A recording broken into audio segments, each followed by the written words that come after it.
नमस्कार दोस्तों, मैं ज्योतिष आचार्य वासुदेव मिश्रा आपका अपने चैनल एस्ट्रो मास्टर वासु में हार्दिक अभिनंदन करता हूं। दोस्तों, आज का यह ज्योतिष का कार्यक्रम आप लोगों के लिए यानी कि मिथुन राशि वालों के लिए बड़ा ही खास कार्यक्रम साबित होगा। आज हम चर्चा करेंगे सेनापति मंगल के राशि परिवर्तन प्रभाव के बारे में। जी हाँ, 26 अगस्त 2024 की दोपहर 11:45 पर मंगल अपनी वर्तमान वृषभ राशि को छोड़कर युवराज बुध की साधारण राशि मिथुन राशि में प्रवेश कर चुके ने, जहां कि वो 20 अक्टूबर 2024 की दोपहर तक रहेंगे और इसके पश्चात अपनी नीच राशि कन्या राशि में प्रवेश कर जाएंगे। तो ऐसे में बड़े विस्तार के साथ जानने का प्रयास करेंगे कि सेनापति मंगल अपने शत्रु की राशि में गोचर करते हुए किस प्रकार से आपको प्रभावित करेंगे। जी हाँ, इस गोचर काल के दौरान जीवन के किन किन क्षेत्रों में आपको श्रेष्ठ परिणाम की प्राप्ति होगी, तो वहीं कहाँ कहाँ पर आपको सावधानी बरतने की ज़रूरत होगी। साथ ही साथ मंगल के इस गोचर प्रभाव को और बेहतर बनाने के लिए क्या उपाय आपको करना चाहिए, सभी बातें आपको विस्तार के साथ बताएंगे।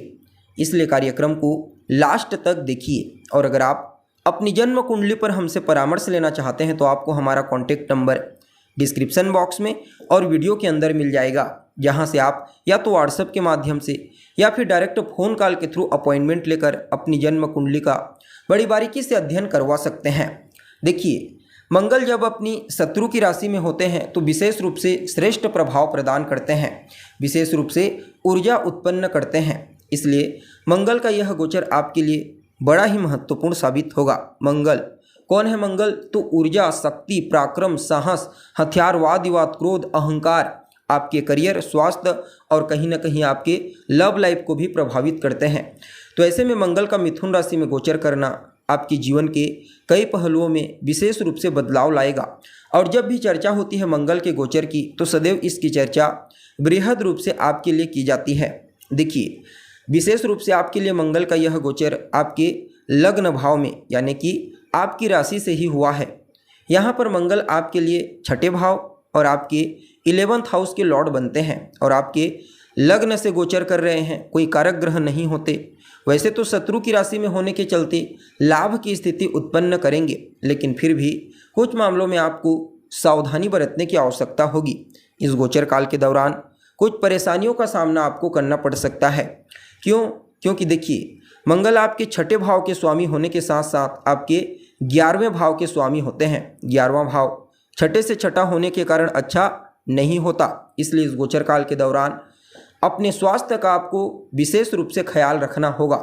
यूँ समझ लीजिए, मंगल का यह गोचर आपके स्वास्थ्य के दृष्टिकोण से बिल्कुल भी ठीक नहीं है। इसलिए अपने खान पान, अपने रहन सहन पर विशेष रूप से ध्यान दीजिए।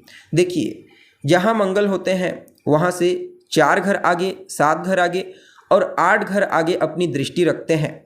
अब मंगल आपके पहले घर में है, लग्न में, इसलिए उनकी चौथी दृष्टि आपके चतुर्थ भाव सुख भाव पर, 7वीं दृष्टि आपके दाम्पत्य और 8वीं दृष्टि आपके आयु और मृत्यु के घर पर जाएगी। यहाँ पर मंगल आपके व्यक्तित्व से गोचर कर रहे हैं। राहु के साथ केंद्र और शनि के साथ यहाँ पर नवम पंचम का योग बना करके, जो कि अत्यंत ही श्रेष्ठ है। परिणाम स्वरूप आपके अंदर विशेष रूप से ऊर्जा का संचार होगा। अगर आप इस ऊर्जा को सही तरीके से इस्तेमाल करते हैं, आत्म संयम के साथ काम करते हैं, तब आपके व्यक्तित्व को विशेष रूप से मंगल काफ़ी हद तक स्थिर बनाने का कार्य करेंगे और आपको अपने पेशेवर जीवन में अपने लक्ष्य को प्राप्त करने में आसानी होगी। हालांकि कार्य क्षेत्र में कुछ ऐसी स्थिति भी उत्पन्न हो सकती है जहां पर आपको चुनौतियों का सामना करना पड़े।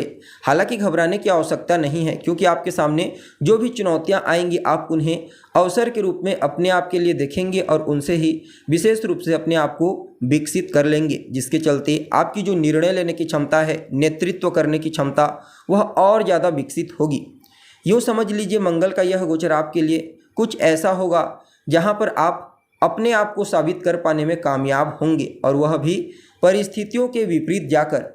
यानी कि जहाँ पर भी लोग धारा के साथ जाने की सोचेंगे, आगे बढ़ने की सोचेंगे, वहाँ पर आप धारा के विरुद्ध जाकर के अगर योजना बनाते हैं, अपनी ऊर्जा का सही तरीके से इस्तेमाल करते हैं तो यह गोचर फिर आपके फेवर में रहेगा। सिर्फ इतना ही नहीं बल्कि इस गोचर काल के दौरान आपके विचारों की सराहना की जाएगी। नेटवर्किंग के क्षेत्र में जो है, साझेदारी के क्षेत्र में आपकी जो समझदारी होगी वह कई प्रकार से आपके लिए लाभ की स्थिति उत्पन्न करेगी और ऐसी जगह से भी आपके लिए लाभ की स्थिति उत्पन्न होती हुई नजर आ रही है जहां पर कोई और लाभ के बारे में बिल्कुल भी न सोच सके।